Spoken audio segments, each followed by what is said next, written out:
வணக்கம் நண்பர்களே, நான் உங்கள் வள்ளி அருணா. ரசித்து சமைப்போம், சுவையாக நினைவோம். இன்றைக்கி என்ன டிஷ் பார்க்க போனால் ஒரு ஈவினிங் ஸ்நாக்ஸ் தான், சூப்பராக இருக்கும். அதுக்கு முன்னாடி நம்ம சேனல் சப்ஸ்கிரைப் பண்ணாதவங்க சப்ஸ்கிரைப் பண்ணிக்கோங்க. அப்படியே பக்கத்தில் உள்ள பெல் ஐக்கானே கிளிக் பண்ணுங்கள், லைக் பண்ணுங்கள், பிடிச்சிருந்தா உங்கள் நண்பர்களுக்கு ஷேர் பண்ணுங்கள். இன்றைக்கி என்ன டிஷ் பார்க்க போகிறோம் அப்படின்னா, ஒரு சூப்பரான ஈவினிங் ஸ்நாக்ஸு, கடலைப்பருப்பு வடை. அதாவது பருப்பு வடை அப்படின்னு சொல்லுவோம் இல்லையா, ஆமை வடை, பருப்பு வடை அப்படின்னு சொல்லுவாங்க. பாருங்கள், பார்க்கும்போது எவ்வளோ டெம்ப்டிங்காக இருக்குன்னு. வாங்க இது எப்படி செய்யலான்னு பார்க்கலாம். ரொம்ப சிம்பிள் தான், டேஸ்ட்டும் சூப்பராக இருக்கும். அதுக்கு வெறும் கடலை பருப்பு மட்டும் 1 டம்ளர் நான் இன்றைக்கி ஊற வச்சுருக்கேன். இந்த மாதிரி நல்லா ஊறிடுச்சு பாருங்கள். ஒரு 2 to 3 hours இது நல்லா ஊறணும். அப்போ தான் நல்லா இந்த மாதிரி வந்திருக்கும்.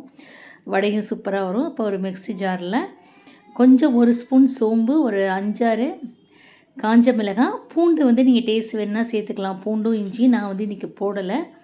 நீங்கள் பிடிக்கணும்னா பூண்டு சேர்த்துக்கலாம். ஏன்னா கடலைப்பருப்பாக இருக்கிறதுனால பூண்டு பெருங்காயமும் சேர்த்துக்கலாம். நான் இன்றைக்கி போடல, வெறும் பருப்பு மட்டும் போட்டு நல்லா கரகரப்பாக அரைச்சிக்கணும். 1-2 கடலைப்பருப்பு அப்படியே இருந்தால் கூட நல்லது தான், டேஸ்ட் சூப்பராக இருக்கும். இப்போ இது மாதிரி அரைச்சி எடுத்ததுக்கப்புறம் தேவையான அளவுக்கு சால்ட்டு போட்டு பிசைஞ்சதுக்கப்புறம், எங்கள் வீட்டில் என் சின்ன பையனுக்கு வெங்காயமோ அதில் கருவேப்பிலையோ எதுவும் தெரியக்கூடாது. மேக்ஸிமம் கருவேப்பிலாம் இதோட போட்டு அரைச்சிருவேன்னா, இன்றைக்கி போட மறந்துட்டேன். அதனால் எதுவுமே போடாமல் குட்டி குட்டி வடையாக அவனுக்கு கொஞ்சம் ஒரு 10 வடை தட்டி இப்போ முதல்ல போட்டிருக்கேன்.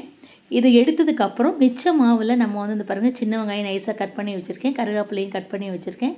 இது நல்லா ஒரு தடவை அப்படி கையில் பிசைஞ்சிட்டு நீங்கள் இந்த மாவோடு போட்டு நல்லா பிசைஞ்சிட்டு அதுக்கப்புறம் நம்ம தட்டுனோன்னா நல்லா முறுமுறுன்னு ஈவினிங் ஸ்நாக்ஸ் ரெடி ஆகிடும். ரொம்ப நல்லாயிருக்கும் அது.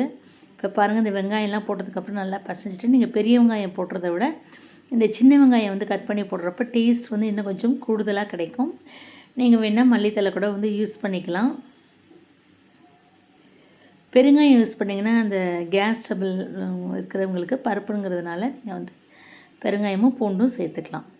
இது நல்லா உருட்டிட்டு உள்ளங்கையில் வச்சு அப்படியே மேலாப்பில் அழுத்துனீங்கன்னா இந்த மாதிரி நடுவில் கொஞ்சம் உப்பலாகவும் சைடெலாம் கொஞ்சம் இதுவாகவும் இந்த மாதிரி ஷேப்பில் கிடைக்கும். அதாவது நம்ம வாழைப்பூட மாதிரி இல்லாமல் இந்த மாதிரி ஷேப்பில் கிடைக்கும், சூப்பராக இருக்கும். இது மாதிரி மிச்ச வடையை நான் மாதிரி தட்டி எடுத்துட்டேன். அவ்வளோதாங்க, சூப்பரான ஒரு ஹெல்த்தியான ஹை ப்ரோட்டீன் உள்ள ஒரு ஸ்நாக்ஸ் ரெடி ஆகிடுச்சு. கொஞ்சம் நல்லா 2-3 பக்கம் திருப்பி விட்டுட்டு நல்லா இந்த மாதிரி கொஞ்சம் இந்த கலர் வர்ற வரைக்கும் நல்லா வேக வச்சு எடுத்துக்கணும். ஹெல்த்தியான ப்ரோட்டீன் மிக்க ஒரு evening snacks ready. Thanks for வாட்சிங். தேங்க்யூ. பிடிச்சிருந்தா உங்கள் பசங்களுக்கு இதே மாதிரி செஞ்சு கொடுங்க. தேங்க்யூ.